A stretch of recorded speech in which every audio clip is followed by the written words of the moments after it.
front for anybody that would like to pick one up. There's also, Sandy also has information on the table out front.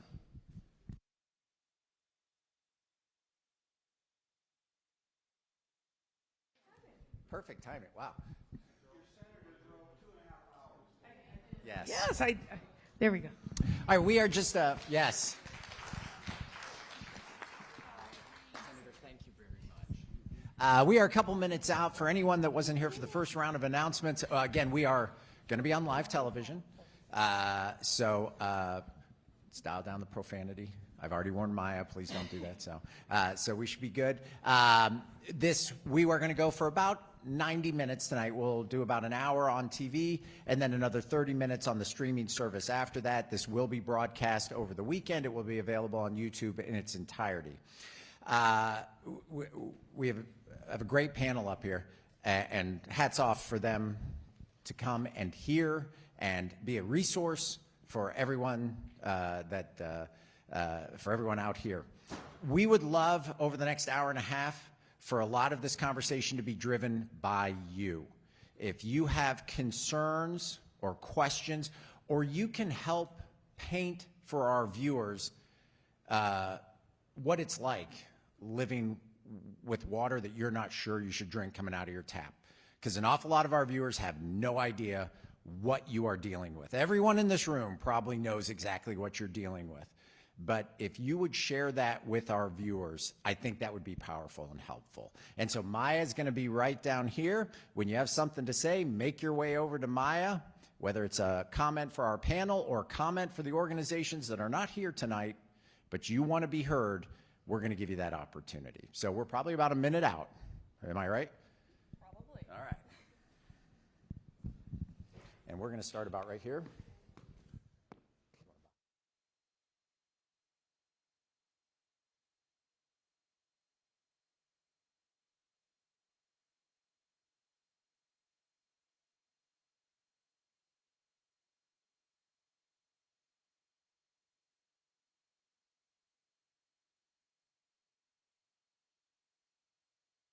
So at 7 o'clock we're going to start. We're probably going to hear some audio that comes from like what we call an open and a little piece, and then we'll be live. Cool? Awesome. Thank you all for being here tonight.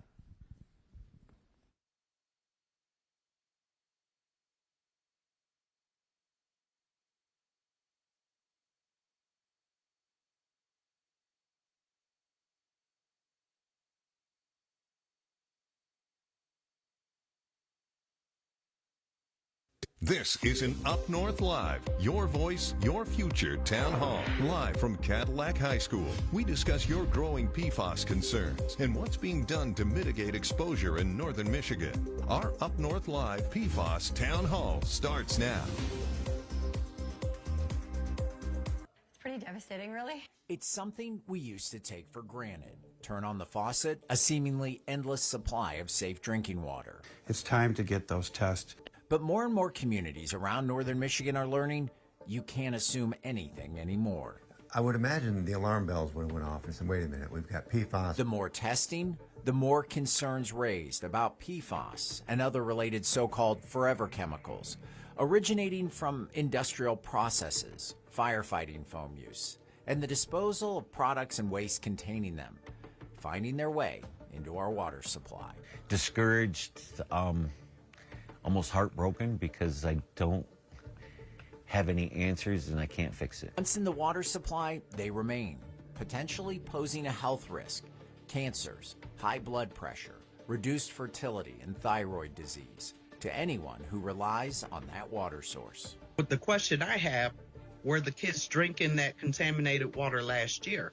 Reaching a boiling point for residents of Cadillac and surrounding communities over the past 7 years as federal and state acceptable PFAS levels have dropped, the number of concerning sites has climbed. As more testing's been done, more concerns raised. Homes, schools, businesses, testing their water and in many cases learning water wasn't the only thing coming out of the tap. And I've never seen a result like that.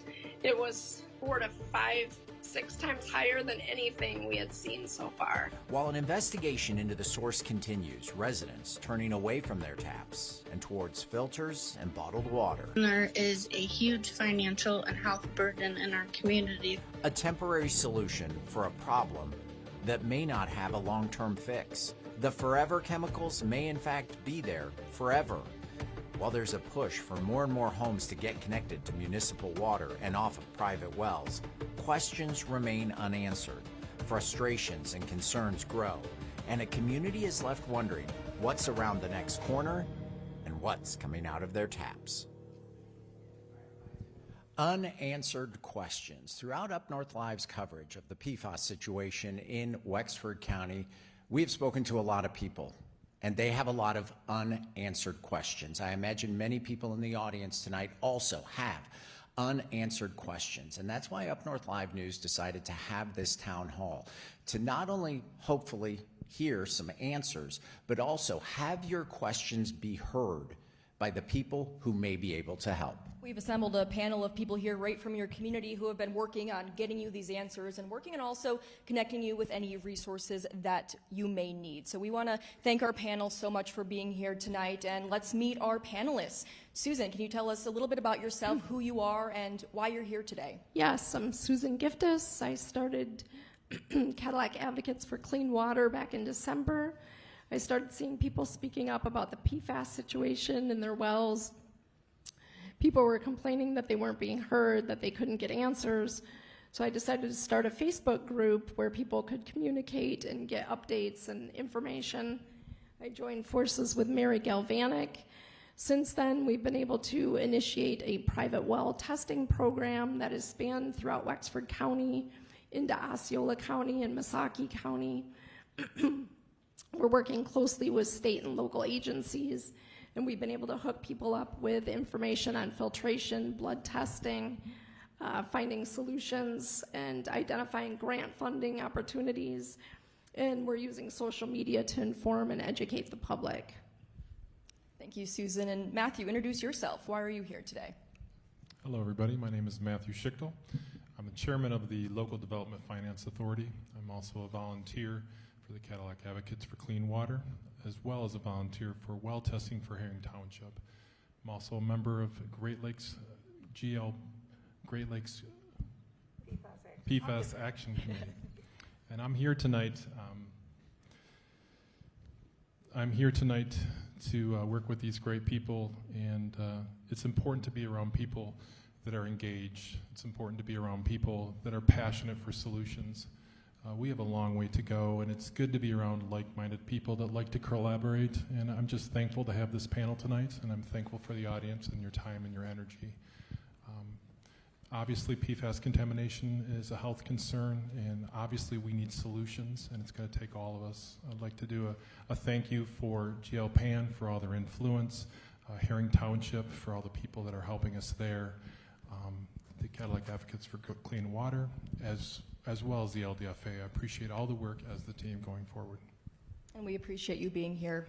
Mary, introduce yourself. Hi, I am Mary Galvanic. I run your Cadillac Farmers Market, your Reed City Farmers Market, and I have a little farm as well as a vegetable basket delivery system in your community. And so that's kind of my job. But I had noticed upon moving back home that there are so many people suffering with illness here. Many different illnesses, from ALS to autism and many different forms of cancer. And it really was something that I had been, since the moment I moved back, trying to find out why. And around June of last year, Bill Barnett started bringing up the PFAS issues in our area, and it was hard to get anybody to listen to him. So I decided to join forces and inspire others as well, just to test your water. to look at it. Do you need a filter? Talk to your neighbors. And through the outreach that we have had through the Cadillac Advocates for Clean Water, we are now working hand in hand with many different state agencies and activist groups, as well as many different townships. I believe it was 260 tests that we have helped get completed and get the information over. Last I checked in with Susan, and we are just here to help. So you can always reach out to us online and in many other forms, which you'll hear about today. Thanks, Mary. Bill? Hi, I'm Bill Barnett. I'm the former mayor of Cadillac. I was a county commissioner before that and a city council member before that, going back to 1995. So there were 18 years of serving in government.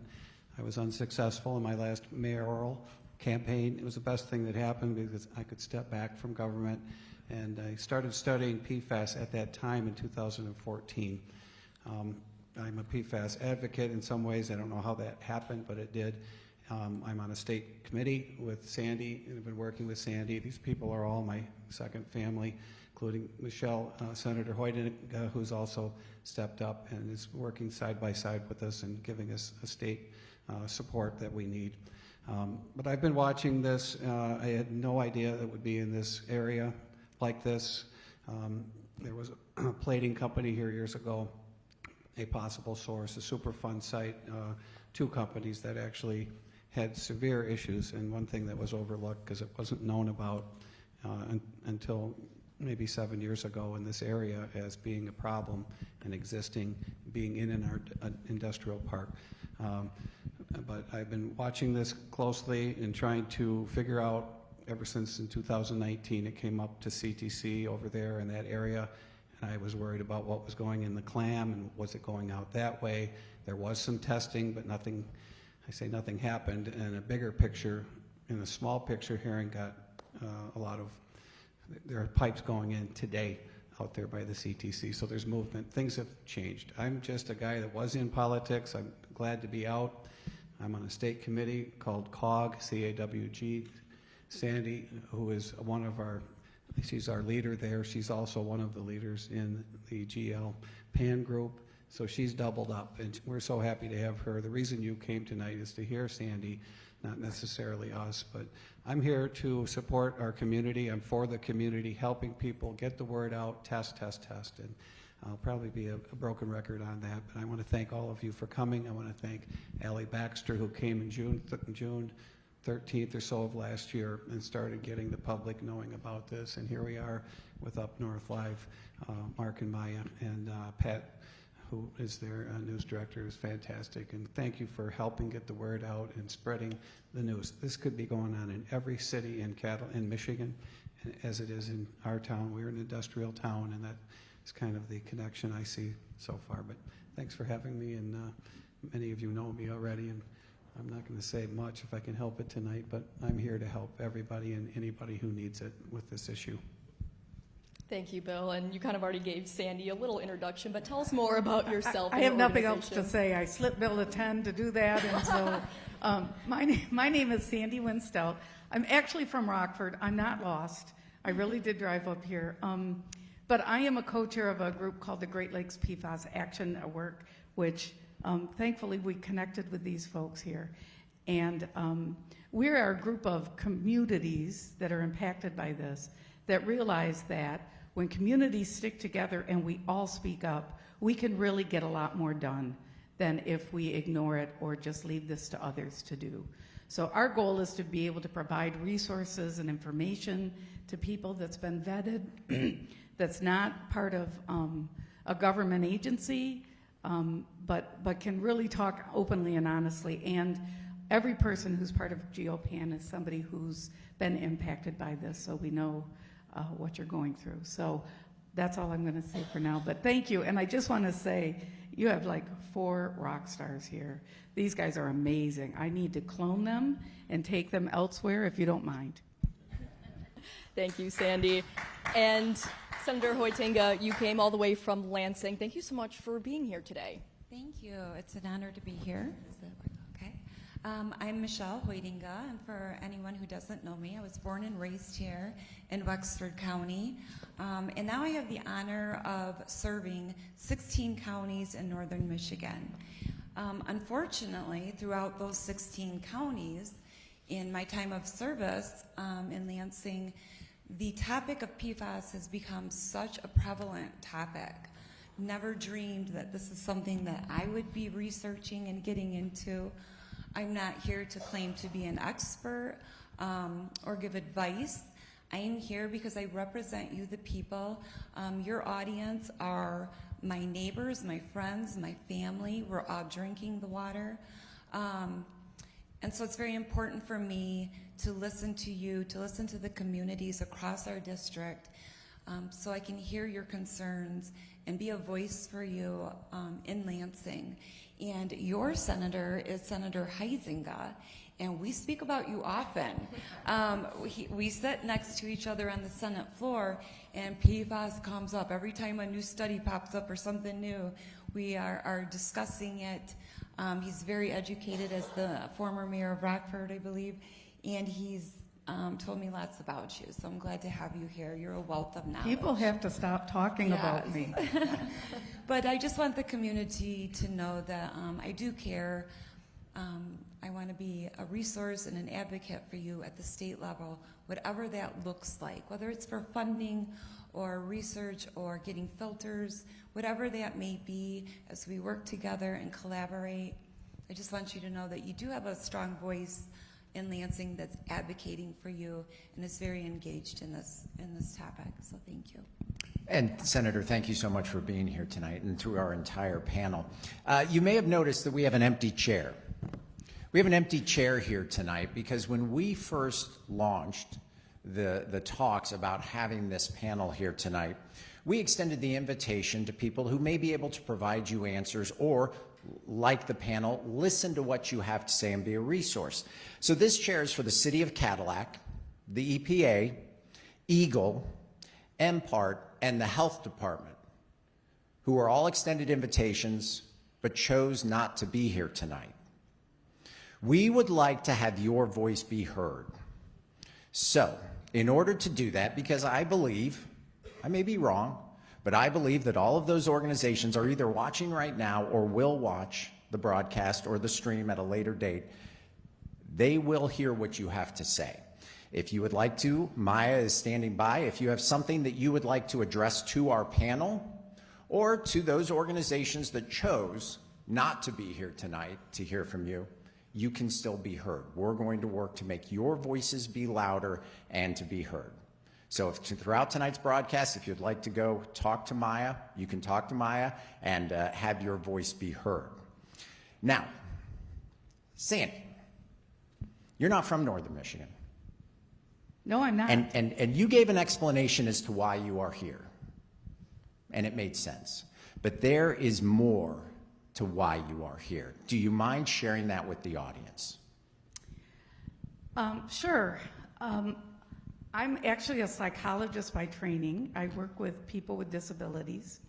And my husband, Joel, was a protective services worker. And we lived in Grand Rapids and got married and bought our home specifically because it was in the middle of nowhere. You know, given our jobs, we really hate people. And so we didn't want to be around them. So it was perfect because across the street from us was 60 acres of a Christmas tree farm. And that's kind of heaven in Michigan, right? So we lived very dull and boring lives. And in 2016, we were getting ready to celebrate our 25th wedding anniversary. And we thought Joel had a hernia, so we went in for surgery. And it turned out he had stage 4 liver cancer. And he died 3 weeks later. And I was devastated.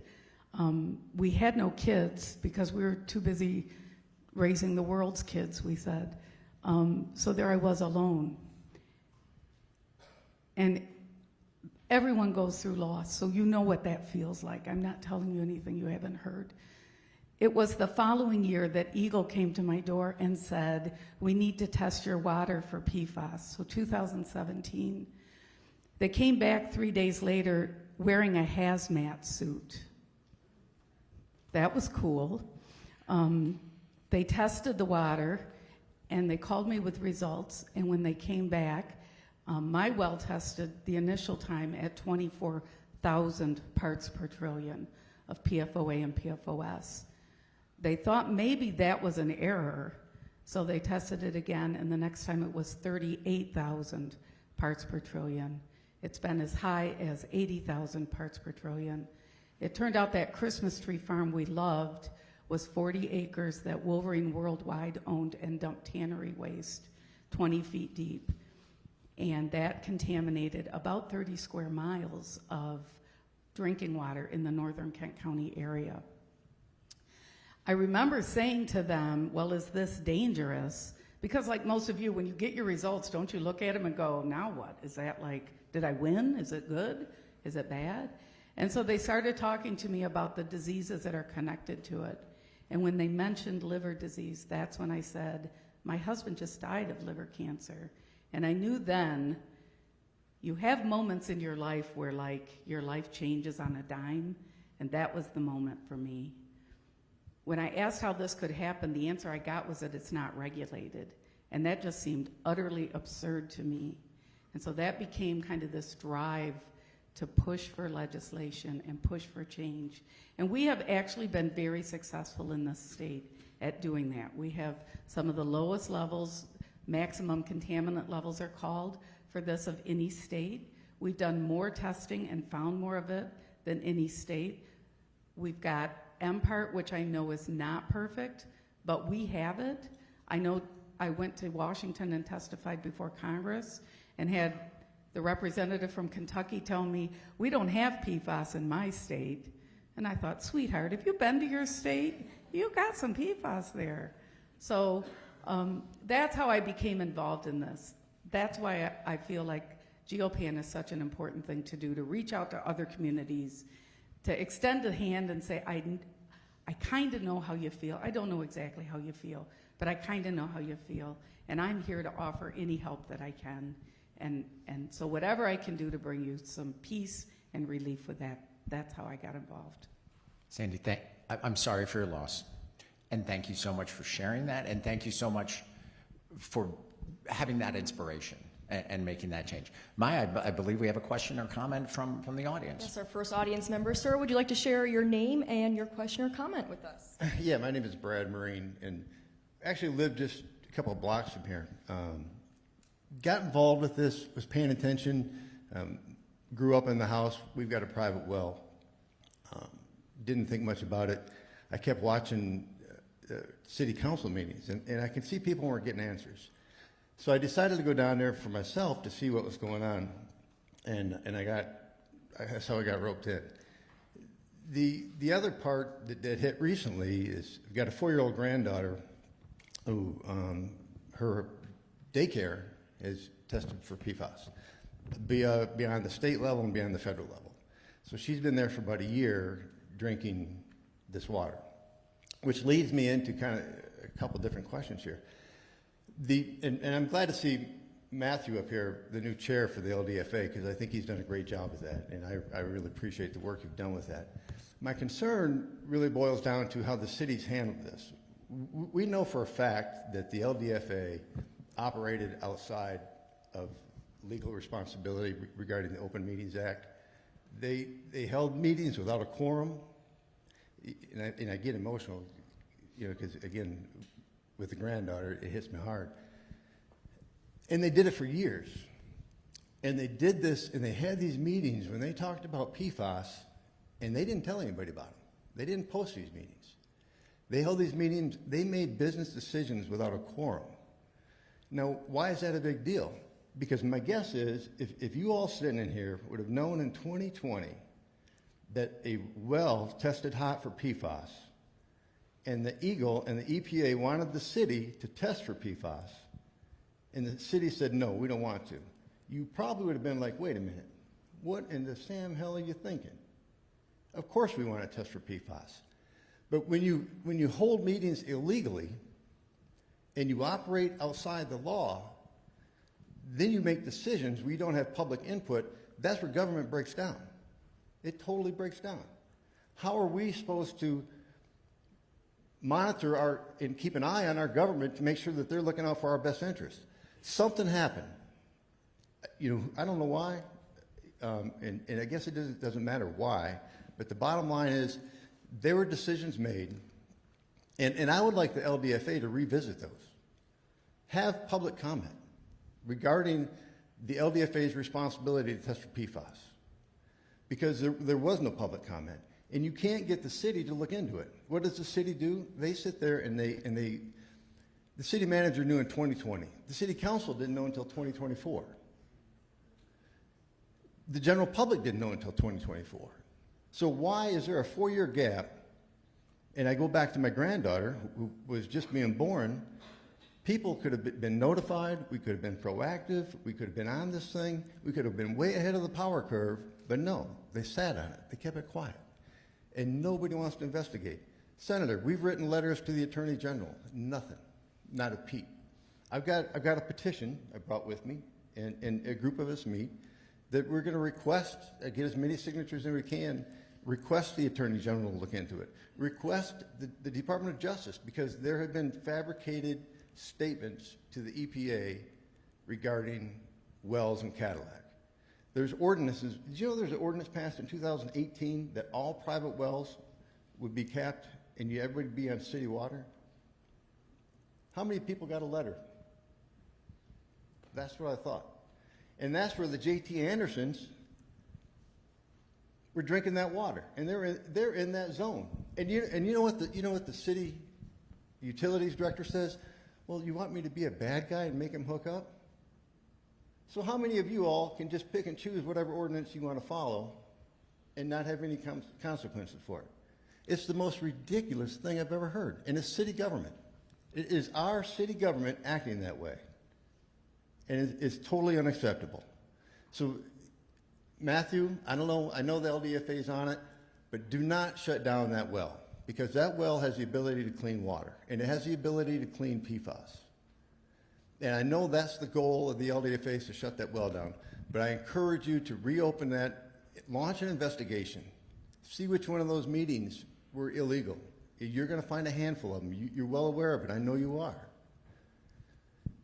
The city manager admitted at coffee with the mayor on Wednesday he did not follow the bylaws. In fact, the city attorney didn't have a copy of the doggone bylaws until about 6 months ago.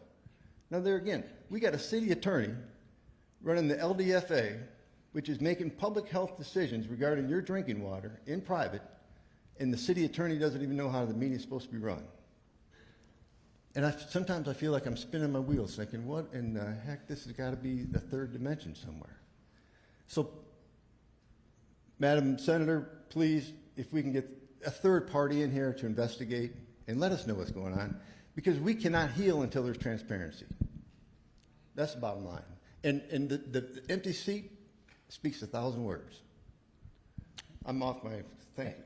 Thank you, sir. Thank you.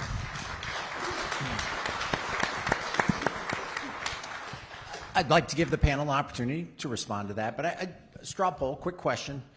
Raise your hand if you have concerns about the level of transparency when it comes to PFAS in your community. Okay. That's a pretty substantial majority. Panel, would you like to address? Matthew? Okay, I can speak for the last 7 months that I've been involved with the LDFA. We can't control what happened 15 years prior to our current board, and I know we've made some huge strides. We now do follow the bylaws. We have monthly meetings. We have quorum. We have quarterly meetings that are distributed to City Council. We follow EPA regulations, and we have actions in place for the non-compliance issues that we have with the EPA. We also have been following the Open Meetings Act for the 7 months that I've been involved, and thank you for bringing that to light.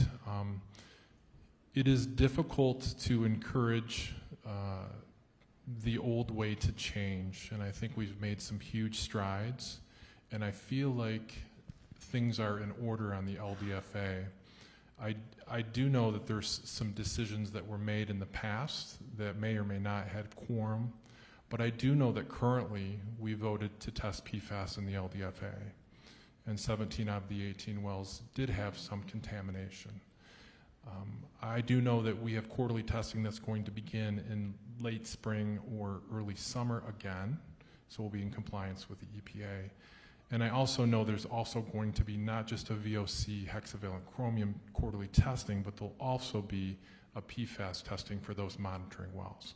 So we've come full circle from some of those decision making in the past. Now we have PFAS testing of the extraction wells, all 18 of them, and we're looking into quarterly testing this coming summer on the monitoring wells. So we've made great strides. I think in the future there's lots of people on the board that are trying to encourage to get some of those open meeting violations completed. And there's been a plethora of excuses or computer mishaps, but we're working through that. The encouraging thing is for the last 8 or 9 months, we are following those Open Meetings Act and we're proceeding. So thank you for your efforts, Brad. I really appreciate that. Anyone else on the panel want to address the comments? So 2017 in this community, there was I'll call it a super well, but the federal government came to our landfill and the EPA, and they, for some reason, wanted to keep their leachate up there at in between Manton and Cadillac. So they put a super well in. It was approved by the federal government, and their leachate stays there. It doesn't come to the city of Cadillac anymore. And that, to me, was out in left field a little bit at that point. And I just wondered why they did that. I suspect back then they had a clue. In fact, a year after that, it was, or while they were moving the well in that direction and offering to put it out there, it came out that there were just super huge high levels of PFAS in the leachate that was coming out of the landfill. Going into it's trucked in, massive trucks all day long, every day, 3 or 4 a day, coming in and dumping this water into our sewer system in Cadillac over by the 13th Street roundabout.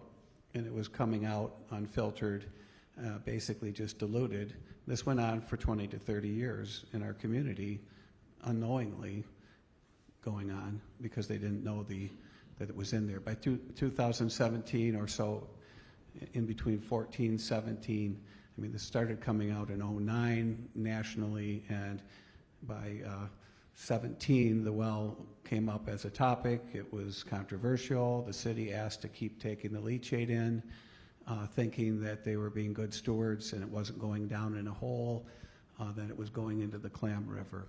Adding that to the LDFA discharge that was going on, also not filtered, not tested, not considered. We had a ton of this going into our natural resource, our stream. So by 17, that well came in. 18, I think it was accepted and formalized and put in. By 19, we had a detection at CTC. And to me, it all made sense what was happening. I had a friend test in between the YMCA and the CTC, had a 6 for PFOA back then. And the state was aware of that. Actually the CTC test led to testing out there, and they found it out there. Looking back at it, they used state standards, which are higher than what are the federal standards. The federal standards weren't there, but looking at it now, half of those were over criteria at the federal level. There's $3 million that's been given to Herring Township from the state. There's no really investigation of the source. I'm worried about the city's water, their wells out in Crosby Road, also on 44. The same thing happened to the Herring Township wells that I'm worried about could happen to Cadillac. We have a wellhead protection program we need.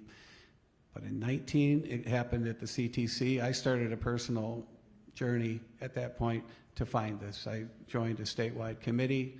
I, lo and behold, found out over the years, recently in 2024, I started piecing this together, and I'm sorry I couldn't do it sooner, but I realized that there was PFAS by FOIing the city, actually calling the EGLE group. They were open about it. They had found PFAS in that industrial park in 2021. They had a test over by 13th Street. There's a person with cancer, by the way, on 13th Street, still drinking this water today that won't shut off, doesn't want to go to the city water. But that's when they realized it's in the industrial park. And the EGLE was quiet about it. The city was quiet. That was 2021. A year before that, the state and federal government, the federal government came to the city and said, hey, we want to test your LDFA wells for PFAS. And it was shot down. And it took a year for EGLE to go to their own well in the very same vicinity. They found it in 21, found it again, they confirmed it in 22. This was bad data that wasn't shared with the community and should have been. This is why people like Mr. Marine are upset. He's had a grandchild drinking this at a daycare up in the Harmony Hills area, which is having huge tests coming back, 23, 25, just huge numbers up there. We have a nice affluent part of our town on wells up there. They're in harm's way. But in 2020, the LDFA didn't want to cooperate and share their wells with the state. They had 18 wells. Let's take a peek. It didn't happen. It was delayed a year. It was delayed again in 22. EGLE and the city still didn't come out with the information to the public. I'm over there making kind of a spectacle of myself, bringing out PFAS constantly. Let's talk about this. I'm looking for a source. It was all kept quiet. I'm on a state committee, actually, that signed the check for the testing, and it wasn't brought up at our committee ever. Hey, we found PFAS in your city, Bill. I know you're looking for it, which I was out in the CTC. But there's $3 million worth of a water system coming in. Herring has the pipes laid out there today. There are solutions for this. These filters are working for the people, like on West Division in the city. I wrote a letter to the governor eventually, and 70 tests were ordered within a couple weeks. Almost half of them were right over behind the football field here. I thought, what are they doing? The water's going the other way. I was worried about North Park, people in Herring Township, Herring's municipal system, people that are still on wells in Herring. I thought, what are they doing? They're going the wrong way. And 90% of those wells right over here by our football field, wherever it is, a little confused on direction, but 90% came back detected. And startling. And those people are regular people that have drank. My friends, people I've watched, have health issues for years, but they're in homes with wells. And thank God that EGLE did that, which I thought was insane. They're going the wrong way. And they found 90% detect, 80 to 90, and half of those over federal criteria. And everybody's been drinking this for 3 generations. And where's it coming from? The source is not coming forward, obviously, and I don't think there's enough money being invested to find it. I'm worried about our city water that is clean at this point, but will it remain clean if we don't know what's out there, where it is, and how to weave away from it? I guess those are my initial comments. I did talk people into finally testing, and by finding that PFAS under the industrial park, it led to people starting to listen to me. I had tried for 5 years, since actually 2019. One of my best friends wouldn't do it. And he's on a 30 with PFOA right outside Baker, where their other exit goes onto Crosby Road. Crosby Road's where our city water is. It's a half a mile, and this stuff can go 2 to 3 miles, or in some cases up to 20. So once I figured out it was under there, I started making some noise last June. I went to Allie Baxter, who put me on TV, and we got the message out. And I worked all summer with a gentleman and his family that were 2 blocks from the plating facility. They're on 8th Street, and Mr. Anderson and his family were heroes because they did it. They shared their results. They went public, and everybody was suddenly realizing we have a major problem here, and they started testing. And we have tested maybe twice of what the state has, the citizens have. I worry that we're here by ourselves in the end, and we have to gather together as citizens. And I've been disappointed in some things that are going on with this as we move forward, and we got to stick together as a community, look for solutions, support them, and ask our government, because I think they'll listen if we have enough of us. And UpNorthLive has been amazing because you have covered this very closely, and we have a huge crowd tonight. Our last town hall was the day after the election, during dinner, and we had not a good turnout. But tonight we have a good one. This one's online. There's got to be a lot of people listening. And the people that are listening, we need funding. people are working with Michelle and Ken Borden and Representative Fox. We need funding immediately for hookups for people. The city is trying some things. They've gotten water for us. They're designing roads. They're now testing.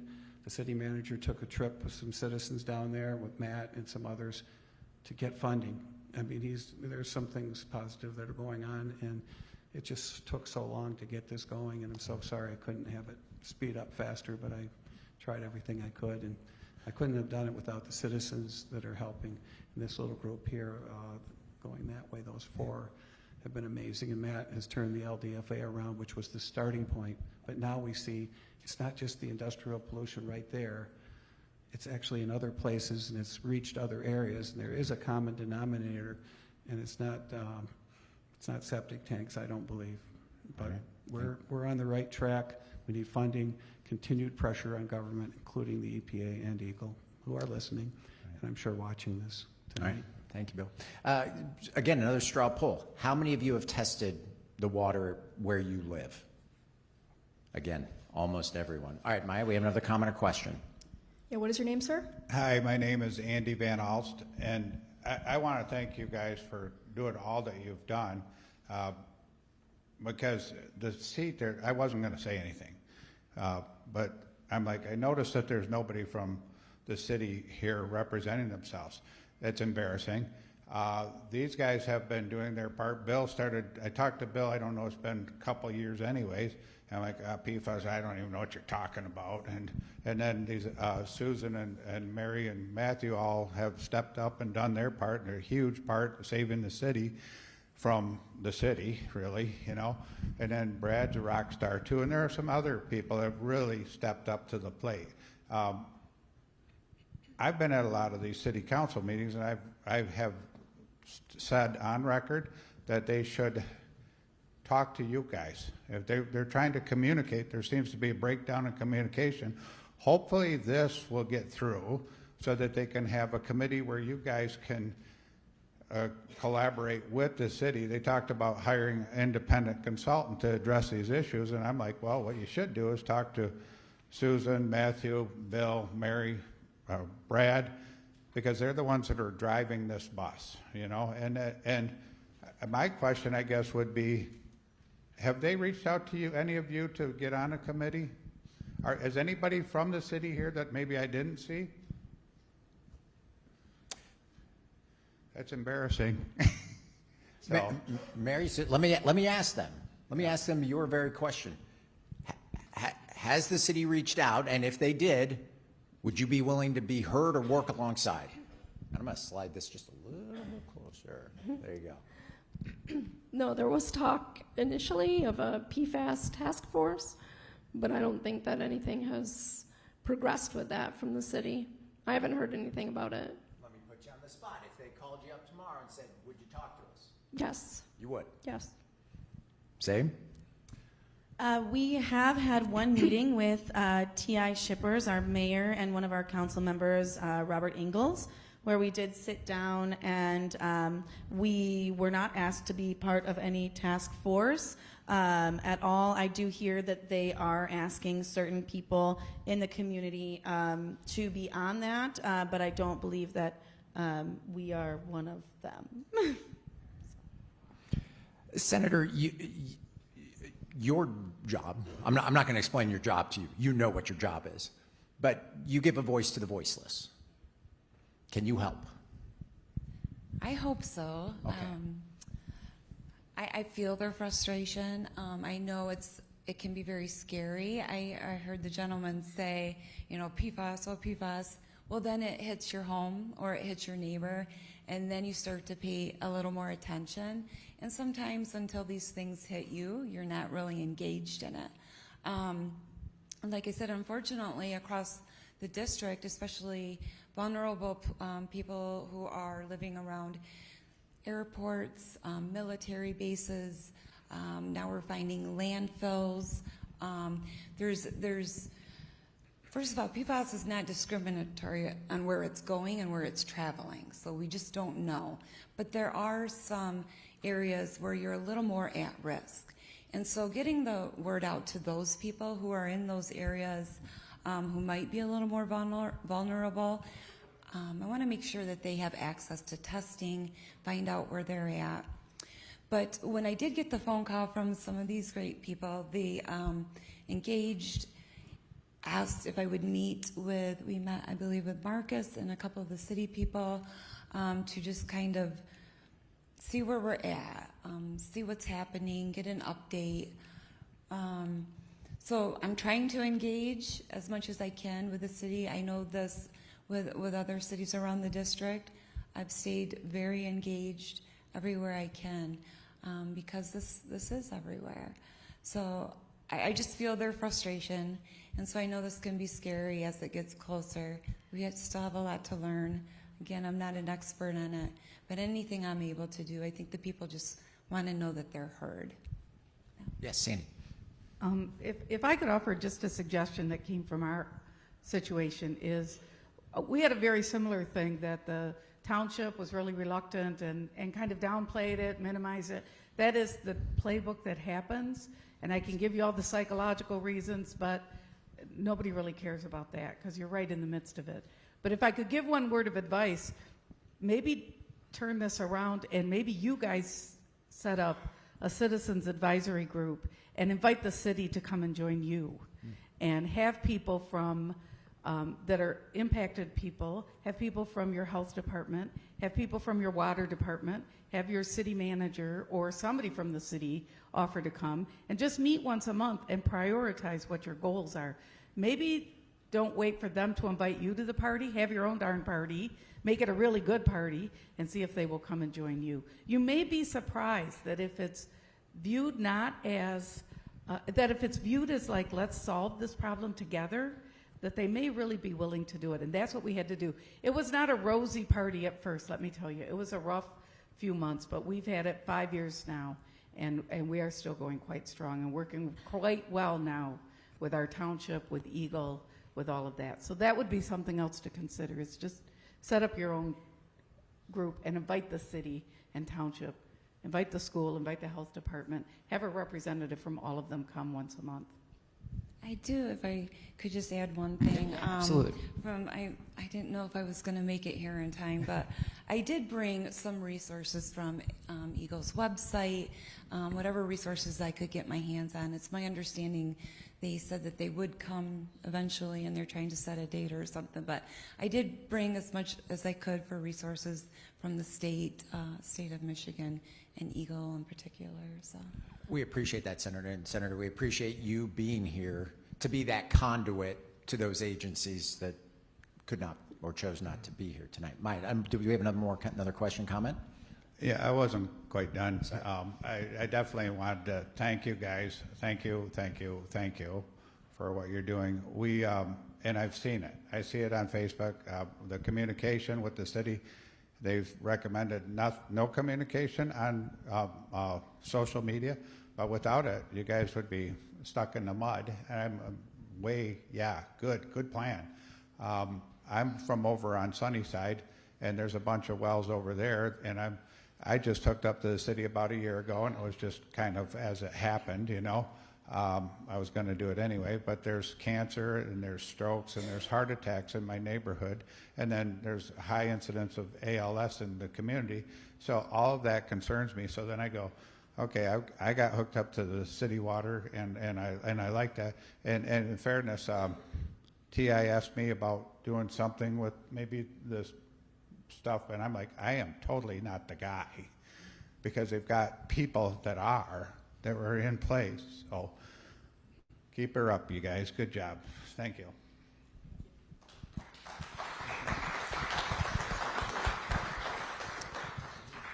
I've heard a couple times from different people that it's going to take all organization, everybody involved in this, everybody impacted working together.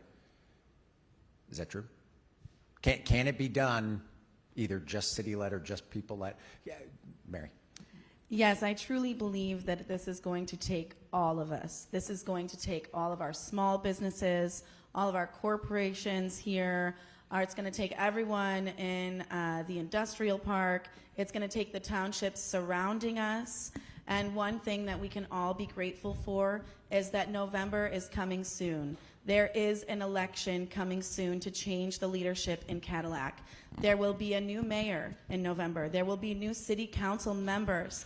And I think right now we really need to talk to the community about how important this next election is. Everyone needs to show up and vote for leaders who care. Leaders who care about this contamination, leaders who care about our small businesses, our health crisis that we're currently in. In this next election, I would love to see all of you out there making change with us. That's going to be very important.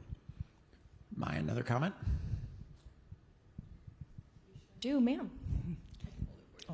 Hi, my name is Molly, and the first thing I want to do is hand you the federal Constitution and the state of Michigan Constitution, and I'd like you to set it in the chair for all the cowards that couldn't be bothered to be here tonight.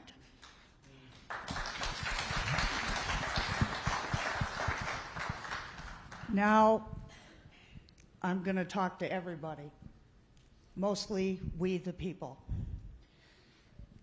We have all political power. Please grab a Michigan state constitution and a federal.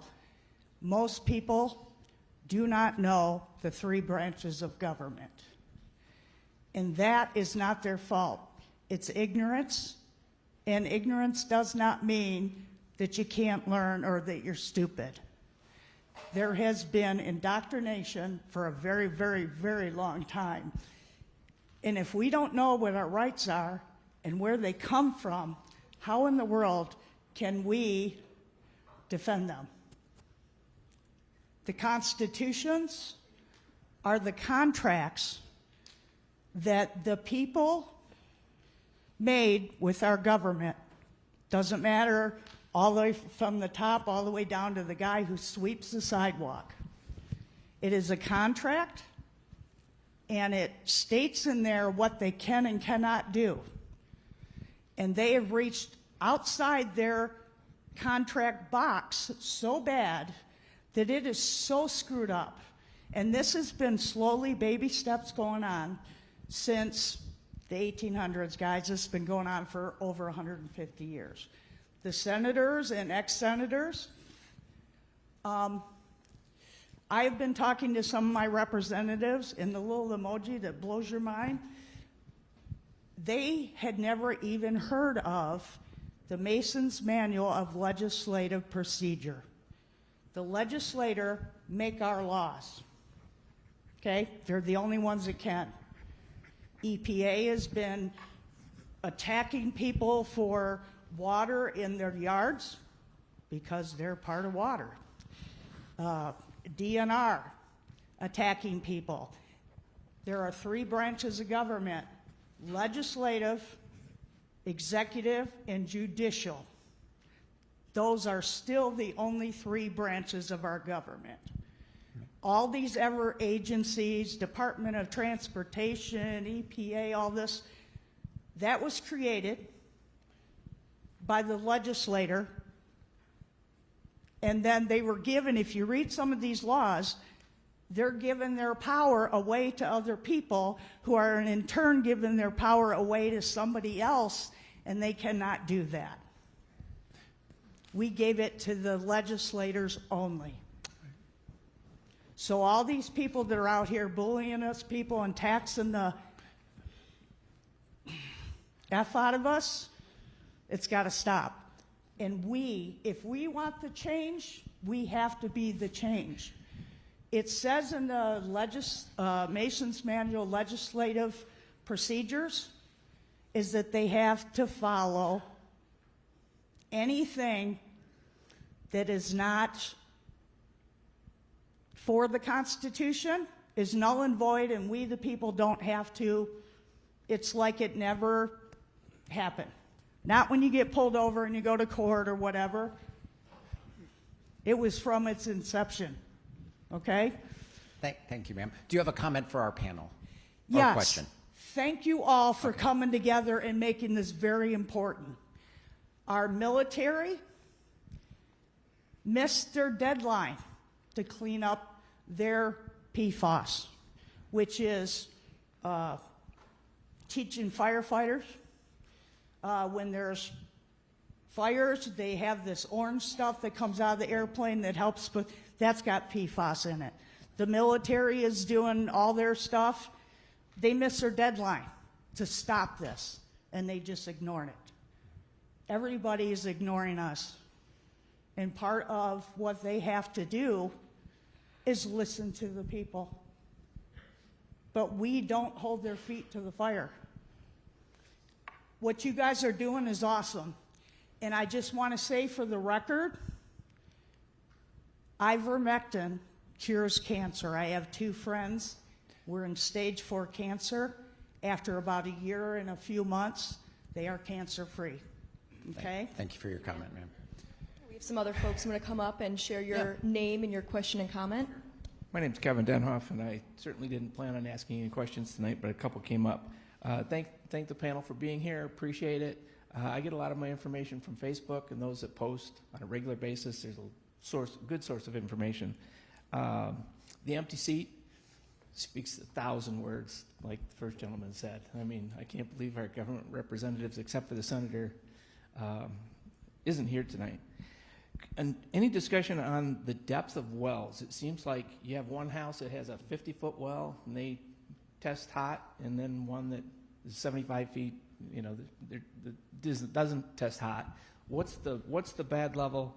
And is there a map of all the hot spots? Because that would bring us all together to show the community that it's not just the area that you're looking at, it's now starting to be outside that area. And do people really know about the testing? It cost me $80 to test my well. And yet there's people in the neighborhood that have hot zones. So I guess my question is there a map? Okay. All right, let's break this down. Sure. I'm going to relay. We're going to break this down into small, manageable chunks, if that's cool. All right, well depth, was that the first concern? Anybody on the panel feel comfortable with that one? Yes, Sandy. Believe it or not, in Rockford, we had a very similar thing. My wells tested at like 38,000 parts per trillion. My neighbor, the next person over, was deeper, and his was only 1,000 parts per trillion. So much less. What I learned from the geologists that we worked with is PFAS travels very weird in water, and it will go through aquifers. So a lot of times you'll go one depth, and then you'll break through another clay barrier to get to the next aquifer to get water, maybe money if you're lucky. And so you can end up contaminating other aquifers as you're dropping wells.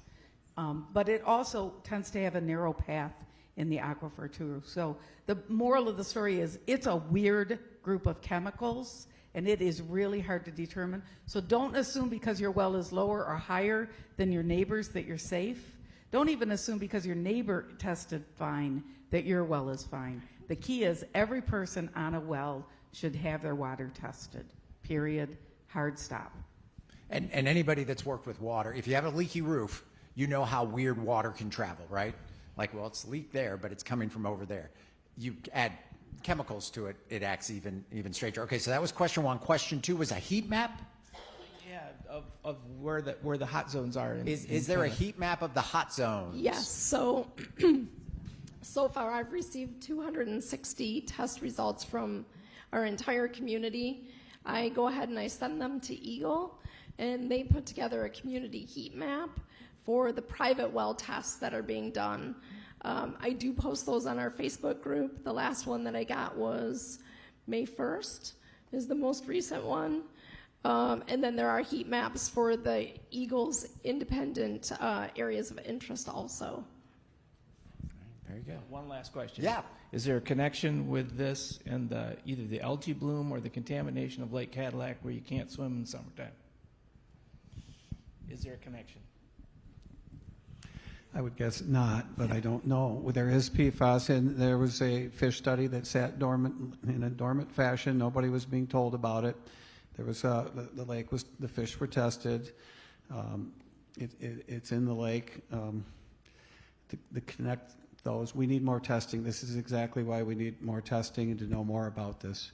PFAS is a ghost. It moves around. Your neighbor will have it one day, then they don't the next. CTC had it, and then it didn't, back and forth. The E. coli is probably, you know, the sewer is leaking. Mitchell has a terrible problem with the sewer authority. They need $20 million to stop overflows going into the lake. It's actually, though, PFAS is higher in Lake Cadillac than Lake Mitchell. I don't know. We're not the experts. You know, I'm trying to get the do not eat fish thing up to date, and mercury's already on there. I suspect PFAS will be coming up next when it comes. I don't know of any connection that I've heard. I've been studying this for 10 years. I don't know that question or that answer, and I appreciate the question because it makes me wonder if there is more connections than we're realizing. They do have some information online that was really shocking for me when I first found it, and it's called Eat Safe Fish. And so it was a pamphlet at one of the town halls that we went to that I took home, but they really don't recommend eating much fish from our area. I think it was one a month was one of the things I saw on there. So Eat Safe Fish is a very important thing for all of our fishermen to take a look at, and then of course we do want to see that updated, of course. How rapidly are we beginning to understand PFAS and related chemicals? Are we making progress on that? I know I am. I have been learning crash course since last June, but really kicked on last September. And I think our community is doing a fabulous job learning about something that was very foreign to us a little while ago. We wish we would have learned about this 4 to 6 years ago when our city manager first found out, but unfortunately he kept that information from us and also from the city council, which would have been the next point of contact for us to find out. I know Susan and I would have started 5 years ago if we could have, and since we can't, there are so many more people in our community that are sick. The wells are even more contaminated than they would have been if we had started years ago, and so we can't do much about that now. All we can do is start to educate and filter and test from this moment forwards. And we do want to thank everyone for our broadcast portion. We have done an hour, so we're going to say good evening to our broadcast audience, which may be leaving right now. If you would like to continue to watch this, it will be posted on the UpNorthLive YouTube channel. Sorry to interrupt. We'll get right back to you. All right. Actually, we have another question, don't we? We have another question. Sir, what is your name? Yeah, I'm Captain Greg Bach. I'm the officer in command of Salvation Army here in Cadillac, serving Wexford, Missaukee, Kalkaska counties here in Michigan. A few things. I just want to say, first of all, Susan and Mary, you're very responsive on Facebook, and we really appreciate that. Secondly, I'm here tonight, actually, because in a meeting yesterday, Marcus reminded us all that this was happening tonight. So I just want to throw that out there. That he was telling folks about the meeting tonight. Salvation Army, our mission statement, the very last line says, is to meet human needs in Jesus' name without discrimination. As our friend up there said, PFAS doesn't discriminate. And in thinking about this for a while, and I use the term loosely, but I truly believe, maybe not so loosely, I truly believe that access to clean, potable water is a social justice issue. Everybody should have access to clean, potable water, no matter your economic status, where you live in town, who you voted for. We all need water to survive. So our stance at Salvation Army is that we believe it's an issue that affects everybody. It's worth fighting for. And in saying that, I will say that we are willing to serve on whatever committee, advisory panel, citizen action group that we're invited to be on. I offered to be on one with the city. So we are willing to engage in that. My question is this. In my work with Salvation Army, I have people I communicate with and just do life with all the time. Some of those being in Tustin, Michigan, not Wexford County, it's Osceola County. And they're Amish, actually. I'm with them quite a bit. I've noticed in my just doing life with them that some of them have just health issues that they're not sure where they've come from. They live on farms, obviously, and I've often thought to myself, could it be? So my question to the panel, maybe towards the end there, could it be? I know that farms, I know they're susceptible to that with what they've used on there. Would it be worth seeing if those folks out there who really have no idea what's going on, they ask me for the information every time I see them, and I've relayed what I've learned from the Advocates for Clean Water group, would it be worth them getting their wells tested? And do you think is it possible? Sir. The short answer is yes, sir. It is definitely worth it. Within my work within the Cadillac and Reed City Farmers Markets, I also have amazing Amish friends, and I know you talk about yours as a second family online a lot, and I feel the same way about a lot of my vendors down at Market, but especially to help and elevate my Amish friends there and help them in the ways that maybe are new to them, right? And that includes some of the communication that we do on Facebook to reach the community. We know they're not receiving that communication. So I say yes, I say I will help you with that. I don't, without their address, we wouldn't know exactly what's going on around them. Pertaining to the farming issue, biosolids are a huge problem. Biosolids are coming from our wastewater treatment plant and many other wastewater treatment plants. They accumulate in the soil, not just PFAS, it's heavy metals, it's a bunch of other things that they can put into the soil that will continue to accumulate. And those wells around the biosolid farmers' fields can definitely be impacted. We have seen the state of Maine choose to stop using those practices. We see Jason Grostick, who is a farmer downstate here in our own state of Michigan, who has had his farm, his cattle farm, completely shut down due to PFAS contamination. PFAS contamination can happen to farms. I've recently found out that there are many local farms choosing to get pelletized biosolids from Zug Island in Detroit Industrial Park. Tell me if there's anything you don't want on your land more than the Detroit Industrial Park. And so they're carrying them up in semis to put them on our land. Now, this is not our farmers' fault, and I will repeat again, this is not our farmers' fault. The state is telling them that this is a practice that is safe, they're doing their civic duty, that it's completely fine. The state will test a farmer's land before they apply biosolids when they initially sign up for the contract, and then they are never tested again for the bioaccumulation of PFAS or any other contaminants. And so farmers who have been using biosolids, they need to be shown the documentaries and the stories of people like Jason Grostick in the state of Maine. They need to be told about the risks because they are not being educated on that. If you have a commodity farmer or large crop farmer next to you, please start to speak to them about biosolids. We need to end biosolids in the state of Michigan, ASAP. And I can tell you that I have convinced many farmers to stop using biosolids so far. I have done this in a kind fashion by holding their hands and explaining to them, hugging their mamas, hugging their wives, and helping their babies have clean water. We can do this without hurting our farmers, but we need to start now. Yesterday, actually. Sandy, you had a comment? Yeah, I was going to say, I have a lot of concerns about biosolids too. There is a whole testing program for it and whatnot. What I've really pushed for is, and I'm glad you're here, is tried to get some legislation in place so that we have a safety net for farmers before we even start testing their land, because farmers have it tough.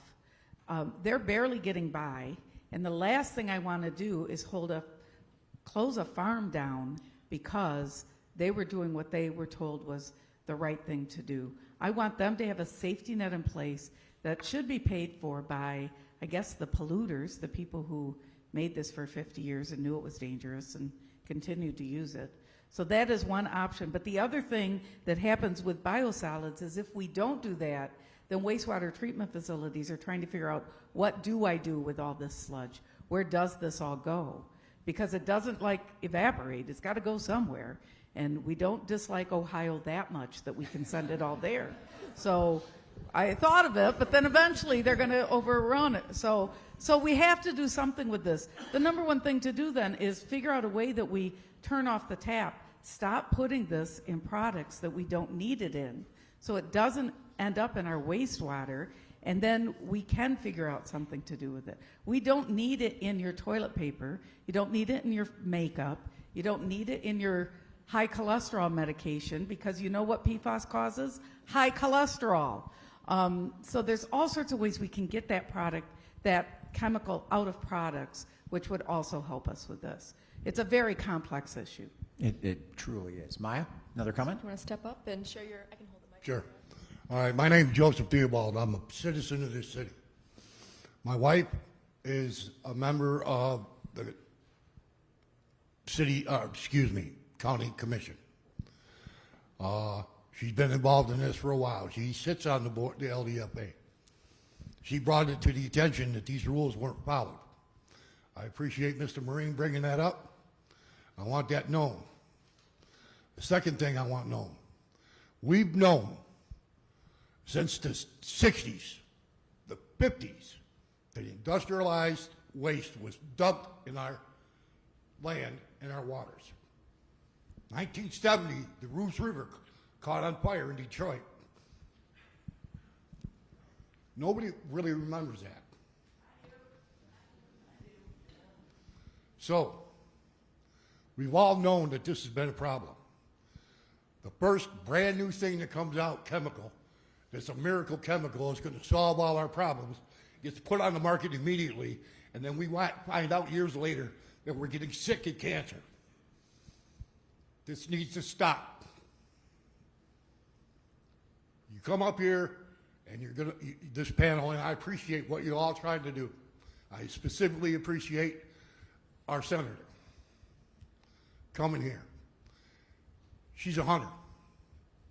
I'm a hunter. I'm sure there's several hunters out here. Our wildlife is eating this crap. How are you supposed to live? You walk into a grocery store, you get an industrialized vegetable farm product, you eat it, you get salmonella, listeria. These are diseases. These will kill you. Now we're talking about PFAS. PFAS will kill you. They cause cancers.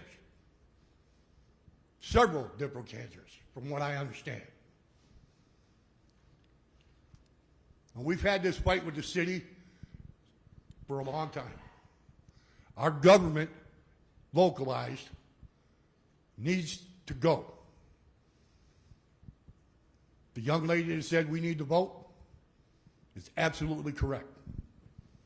If you care about yourself, your family, Mr. Marine, our grandchildren, vote.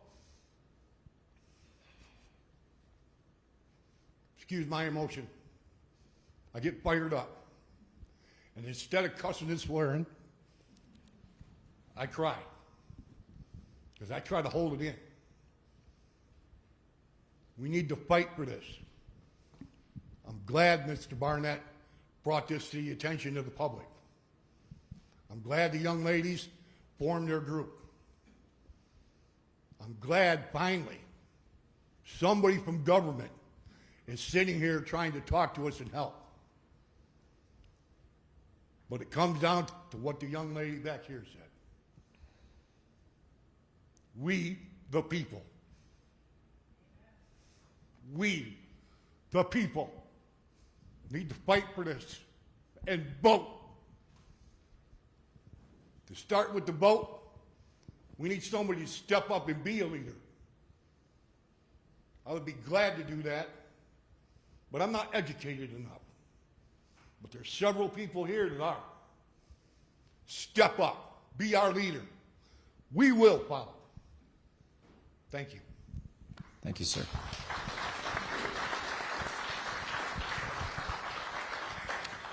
Maya, let's have as many voices be heard. Sure. What is your name? My name's Shanda. I live on Marathon Drive in Cadillac. Thankfully, a year ago, I have Bill Barnett on my Facebook page, or I would have probably never known about PFAS. I was really hoping someone from the city would have been sitting up there today, because I've watched a lot of the city council meetings, and apparently the city manager had some threats on him a couple months ago, and that's been a big thing. And I just wanted to ask, when is he going to deal with the threats that we all face? I have a 5-year-old grandson who's lived in my house for 5 years, and unfortunately for 4 of those years, he drank the water. He now has a slew of diagnoses that we're still trying to find out if it's from the PFAS or just something he was born with, might never have an answer. But had we have known 5 years ago, when other people knew, then I wouldn't have given him the water. And so when is the city gonna deal with the threats that my baby faces? And they still can't give an answer, and obviously they don't care. And that's all. Thank you for sharing that. While she's getting ready, a question for you, for somebody that doesn't live in this community. How many of you here tonight have that similar thought of, what have I been drinking for the last 4 or 5 years, and is that related to some other medical condition? Raise your hand if those thoughts run through your mind when what comes out of your tap may not. I mean, it's a large percentage. Maya. What is your name and your question or comment? My name is Sarah, and I own a local beauty salon here in town. And we had our water tested, we just don't have the results back. And I guess we've had some clients that have had concern if they're going to have like hurt from the water just shampooing. Is that a concern, or is it more just if they ingest it? I guess just looking to be more educated. Are you a township resident, or is your business in the township or inside the city? And what kind of water are you on? A well? We're on a well. Okay. And your location, just in general, are you on 13th Street right there? Yeah, we're by the Casa soccer fields. So that is an extreme hot spot right there, and I'm thankful that you tested or are involved in that. The phone calls that come from the health department are, don't drink the water, don't brush your teeth, don't give it to your pets. And there's one other, but bathing, they've said, is okay. There's 2 studies, one that says it's okay and one that doesn't. And this would be hopefully touching your head more than anything. I'd always recommend to be safer. There are filters available that are working on West Division. One person has tested their water after the filter was in, and I see Bruce Snyder's in the house. He's one of the people helping with testing in our town and water advice. But they would work in the interim. Your area is getting new water. Unfortunately, Herring's own water now is contaminated, very similar to a level that J.T. Anderson had 2 blocks away from the plating factory. But they're putting new wells in. They're moving their wells to a new location. You're going to have access to better water soon. But they say bathing's okay. I have a friend who has all kinds of joint issues, health issues he shouldn't have. He uses a humidifier. He had PFOS at 17. You have people around you that have 24, 20, 15, 2 to 3 to 4 to 5 times more than it should be. It should be 0 in your water. No PFAS is good.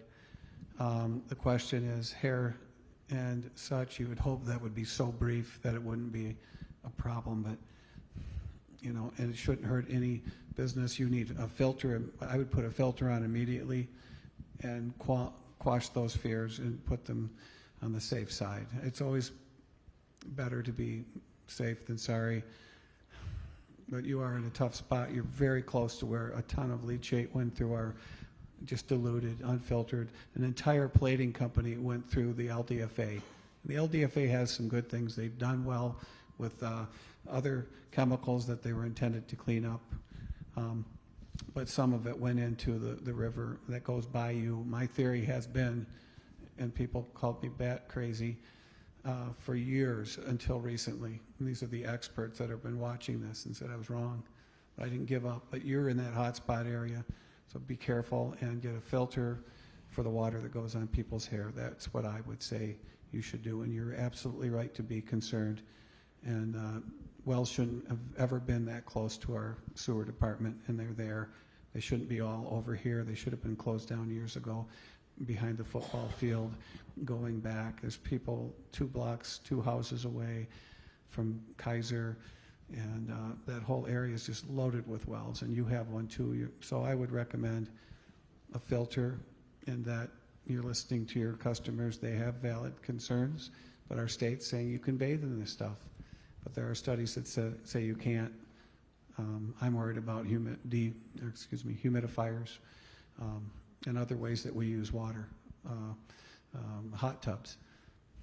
This has got to be not a good idea with this contaminant lurking in your water. So thank you for speaking out and being concerned and testing and involving yourself today. Good luck. Thank you. My short answer for that is we must use our common sense here. Don't always listen to others, no matter who they are. Our skin is our largest organ, okay? It is a sponge. The same state that is telling you to not worry about bathing your children in high PFAS level water is also telling you to be concerned about the lotions and products that you put on your skin because they might contain PFAS. So if I can put that on my skin and be concerned about that, why am I not concerned about the water on my skin? So I ask that when we educate our community here, we educate people to know that your skin is your largest organ and it is a sponge, and with our common sense we know that absolutely no PFAS is healthy for human consumption through skin or any other way. Sandy, I've seen the microphone go up and down and up and down. You're chomping at the bit. Oh. So I ran a conference, an international PFAS conference in June at Ann Arbor, and we had speakers from all over the country. The fact is, the highest contamination you're going to get is from ingestion because of the way PFAS connects to things inside your body. There is not research showing that you can get it through shampooing or bathing. The concern with lotions is that issue of throwing those bottles away, throwing that lotion away, and it ending up in landfills. That's the concern with packaging. That's the concern with all of those things, is that carpets, all of that. None of us are eating our carpet, but we don't want it on the carpet because the carpet gets thrown away and in the landfill. So I agree with Mary. You want to use common sense, and if you're not comfortable with it, for goodness sakes, don't bathe in it if you don't feel comfortable in it. But you're going to probably have more PFAS in the products that you're using on your hair than the water that's going on your hair. Maya. What is your name and your question or comment? My name is Jerica Kiley. I am a citizen here in Cadillac. I am on the city water. My question is, how do we know the city water is safe, and how do they test that? Last we knew, Jeff Dietland, the director of utilities, missed 12 quarterly annual tests for the LDFA. That's inexcusable. If I missed 12 reporting periods for my job, I would be fired. So, how do we know the city water is safe, right? That's been the advice. It seems that's been the solution could be to connect city water. There are concerns. How do we know it's safe? So they do test once a year. Okay. This seems like minimalist testing. Their whole thing that's been going on, in my opinion, the state, the city, everyone, is minimalist approach, and it needs to be changed. So they do test once a year, and I do have concerns with the work that's been done in the past. There's a competence issue, and these are complicated issues. And we have to hope that it's working, and that's enough testing. We have people testing their faucets that are curious in Cadillac. Nothing has come up positive on their faucets. You know, nobody tests at faucets. We test at the well. We don't test when it comes out. The industry can, with what they do with water, it can get into the systems. And nobody's testing at their faucet, but I've had friends testing at their faucet, and they've all come back clean. So we're good so far, and that's the solution for a huge group of Cadillac people that are already right next to pipes but haven't ever hooked up. They can't afford to. They probably can't afford a water bill. Someone's polluted their water. They need to hook up. So far we're clean. That's the good news, but we are looking around at the wells and where they are. There's a threat coming, and we need our wellhead protection committee that the city has. It's been very quiet, and I'm afraid to look and see what's been going on there based on the LDFA's mistakes. I mean, their mistakes actually helped us because they drew this to light and we figured this whole thing out. There were some positives, and they have done good things. But they don't test enough. It's not required. I mean, can you imagine just coming up one day, test it, and then the rest of the year you're not? There's different seasons, different temperatures. The flows, do they change? I don't know. But nobody's had it in their city water yet. It's a miracle because the city tells us it's everywhere. Well, it's not, because you have found 2 sweet spots that are clean so far, one on Crosby Road and one on 44. But there's a lot of threats around those spots that, now looking at it, I just think it needs to be protected, because if that thing goes south, there's not a word I can say that's not good for TV, but we're screwed, basically. We cannot have that get into our city system. And that is really what we have to, at this point, because it's already gotten so many city residents that can't afford it. And we need funding, we need testing, we need a health study, we need state money for this. And by the way, it was don't drink, don't brush your teeth, don't cook, and don't give it to your pets. That's the 4th one. Thank you, Bill. Maya. We have another question from our audience. Sir. Yep. I have more of a comment. My name's Keith Nowell. I'm the airport manager here at Wexford County Airport.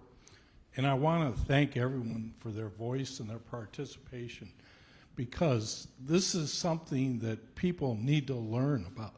And this isn't a local issue. It's not a state issue. This is a national issue that's taking place. And I don't see the exposure that's taking place out there to raise it to the level that it should be. The U.S. Geological Survey Group did a study back in July of 2023, and they estimate that over 45% of the drinking water in the nation is contaminated with PFAS.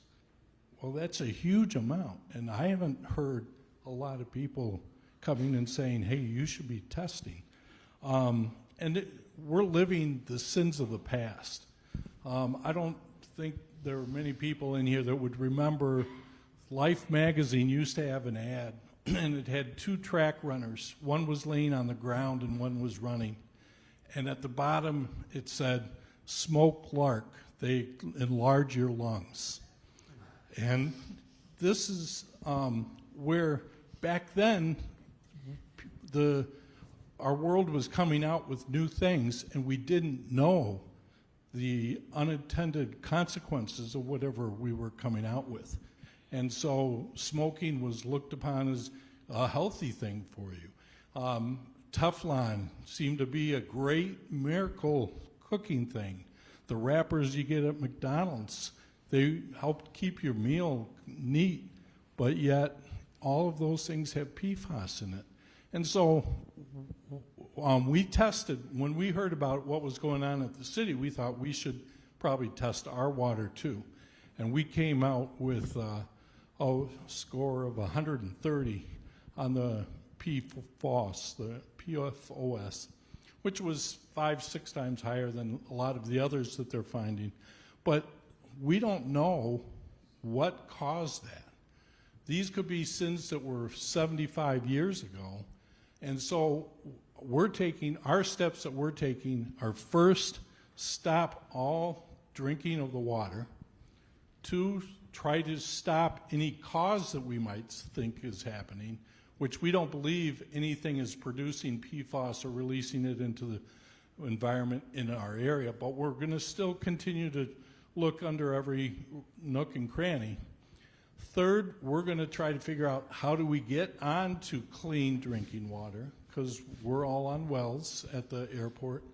And then fourth, once we've done that, we've addressed the health situation, then we're going to try to do more studies as to, okay, what is the source of that PFAS, and is there anything we can do about it? Because the way you hear about PFAS, it's the ever chemical, it'll go forever. I think my children and probably their children will still be trying to find ways to get rid of it, because once you collect it, if you can collect it, then what do you do with it? Where do you put it? So I think it's important that everyone's voice be heard to let everyone know there are issues out there. We think we know a lot about PFAS today. Well, that U.S. Geological study surveyed 32 types of PFAS. The ones we had at the airport recently only did 25. That other one did 32. There are 12,000 types of PFAS. So we don't even have ways to test for most of the PFAS that's out there. So there's a lot of work that's got to be done, and it all starts with first, get on clean drinking water. So thank you, sir. Thank you. I have a feeling that's a four-step process that will be repeated over and over again, certainly not just at the airport, but businesses all over the place. That time flew by. We would like to give each person on our panel a little bit of time, a minute or so, to talk about what's the thing you want, not only the folks here, but the folks that are watching this all across northern Michigan. What do we need to know or hear about this topic? Who would like, Senator, you would like to start? Senator, go ahead. I'd be happy to start so I don't lose my thought, because it addresses exactly what he said. How long did we live with lead pipes in our homes?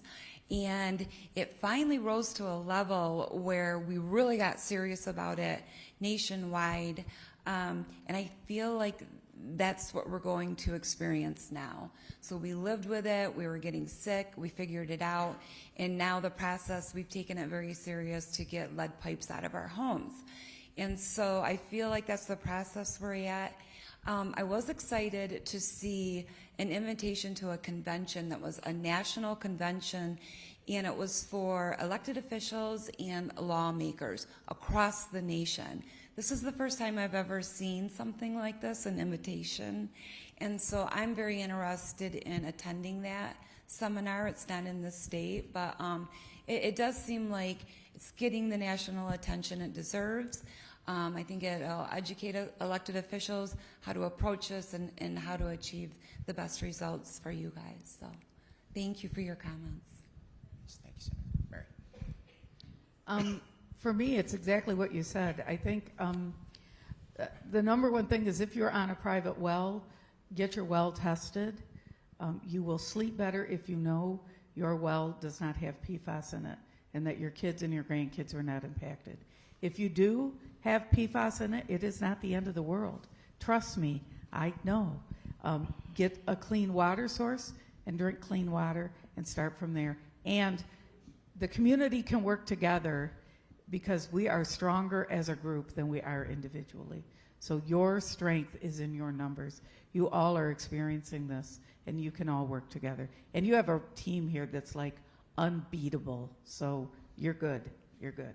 Sandy, thanks so much. Bill. So leadership came up, and the sad thing about this is politics is brought up. It's part of this. It should never be part of this. All politicians should be listening from down here to the governor, all the way in between. Unfortunately, I do see politics coming into this. We have to overcome that and not have that be a deflection, a factor.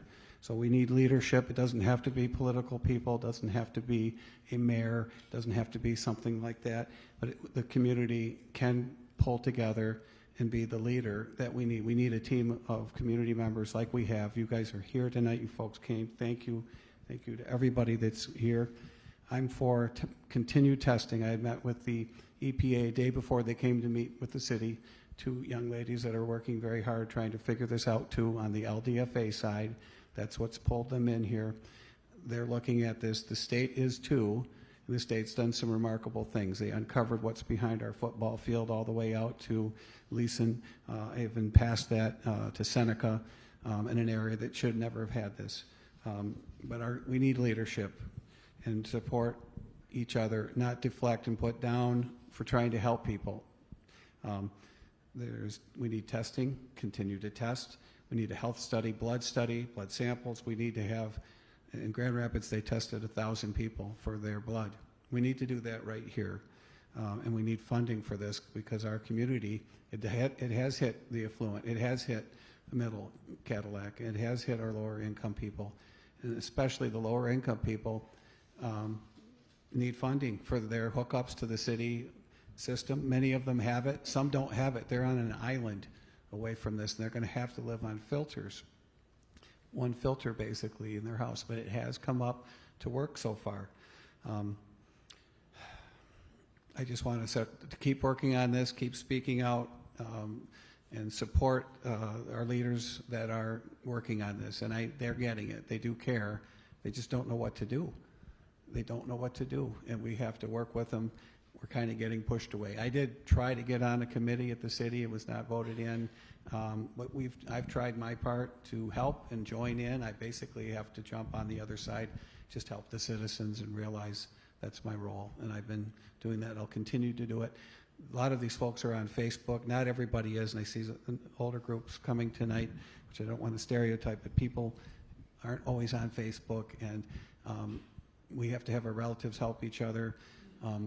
Mary and Susan, you can always track me down. Barnett's my name, and you can call me, and I'll hook you up with these people. But Matt Schichtel, Julie Theobald, and Brian Warner are on the LDFA. They flipped it around. They've saved what I thought was going into it's still going into the river, but they're going to do steps to alleviate that. Our river, our resources need us. The people living along the river, people that are speaking out tonight that are in the vicinity of Cass out right there, which is the roundabout by, that's the ground zero kind of. This stuff's all been going into our stream that doesn't go very far. It flows over the edge. You could see that. It's not going downstream, and it's going to hurt people. So I just want to thank everybody for coming. This is a huge turnout compared to the first meeting we had. There's a ton of people listening. You guys teamed up with another media. I never see that. CDY 109 CDY. You've let it be out tonight, your stream. You shared it, and working with other media. Our print media has been good. And I just want to thank you folks, because Allie Baxter started, listened to me. Shay Pollington, who's one of your producers, listened. Pat Livingston. Both Pat and I tried doing this town hall. It's actually Councilmember Shipper's idea. It just never happened, so I said, let's do it. And they weren't going to have anything to do with it. And if I were involved, I stepped back. Pat got sent back to the back seat too. But we're here today. Thank you for not giving up on us and coming back and following through, Mark and Maya. Thank you for this. Thank you, Bill. We gave you a little more than a minute, but we'll let that slide. Mary, what is your overall message? Right now, my biggest job is to talk to people who are having health concerns, shake hands and give hugs to people who are suffering with ALS, cancer, ulcerative colitis, and a variety of other issues, from autism to skin issues and so forth. If you believe that you have health issues, please reach out to me or Susan. We would like to start pushing for a health study.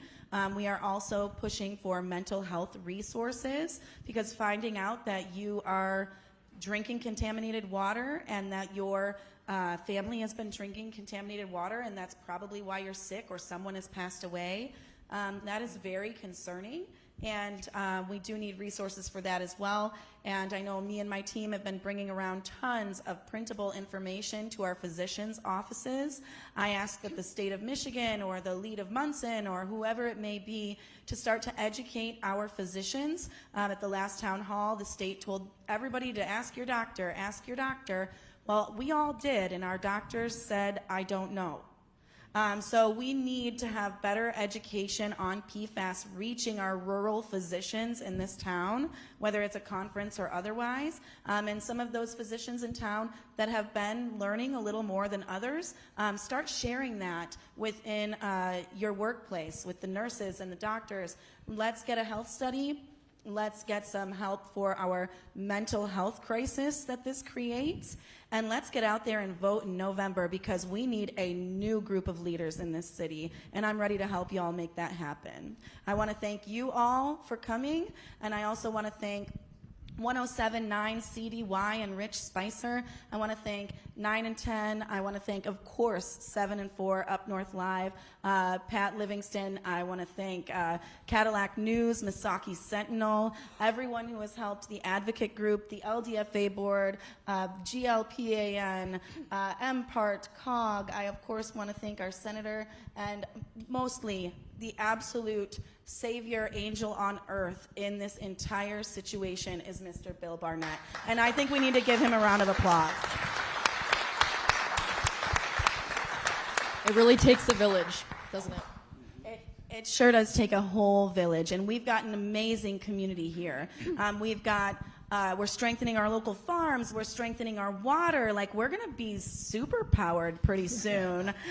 So, stay with it. When there's burnout, reach out to your friends for a hug. Just don't stop. We can't stop, won't stop, and we're ready to see change. Thank you, Mary. Matthew. I'm going to piggyback that thought. We just need more involvement from the community. So more different levels of government, more different agencies, get everybody together to work on a common cause, to get more people engaged in this process, to get more people that have passion for change, and to work together. Upcoming in June, we have a PFAS fair on late June. Is it 26th? A PFAS, if you want to give a plug for that PFAS real quick. resource fair. So we're going to have vendors. We're going to have all sorts of information on blood testing, on wells, on all sorts of things. So, right? Yeah, That's right. We are partnering with the Cadillac Farmers Market to bring a PFAS resource fair downtown. You'll see the event was just posted yesterday on our social media. We are taking over the pavilion for entertainment and speakers. We are closing down the street. I'm bringing in an awesome lobster roll truck. We will be singing. We will have games for the children. We will have information on testing and filtration. We hope Cyclopure will join us. And Bruce, you better be there. I know Michelle Trivieri is one of our angels on earth, and she's got to come too. We'd love to see the Salvation Army come out and just get everybody involved and show the community that we can actually make this a really positive thing for everybody to rally around public health and create a better future for the next generations. And Susie, what is the biggest message that you want people to go home with tonight? Keep testing your wells. Keep sending us the data. I'll keep sending it to the state so they can map it and they can assess it. There's a card out in the entryway on a table with Mary's phone number and an email address. If you're not on Facebook, you can email your test results. You can reach out on Facebook to us. And we desperately need funding. We have a lot of people in the community who are struggling to test. They're struggling to afford filtration. If you're in a financial position to do so and you can donate a test kit to somebody in need, reach out to us. We have a waiting list of people waiting for donated test kits. Right now we have 19 areas in the community that are numbers above safe drinking water criteria. The state has opened up 10 of those for testing. When the state opens up those areas, they will provide filtration units from the health department. We have 9 areas, though, that they have not opened up, so testing and filtration is left up to the homeowner. So we desperately need funding. We have people reaching out constantly that they really need help. So keep sending us your test results, and we'll keep prompting the state to open up new areas of interest. Well, thank you. This is certainly a conversation that we could probably continue well into the evening, but we are actually over on time. So one last thank you to our panel for being round of here, applause for our panel. answering all these questions, sharing all of your resources. Thank you so much. And thank you so much, all you folks who are here who got up and shared your own personal experiences and asked questions and are a part of the solution. We'd also like to thank Cadillac High School for being such gracious hosts and letting us hold this. And we, from everyone at UpNorthLive, want to wish everyone the best of luck with your water situation. And if at any time we can help you, please don't hesitate to reach out. Again, one more round of applause for our panel tonight. And we do, again, thank you for being here and hope everyone gets home safely. Have a good evening. Take care, everyone.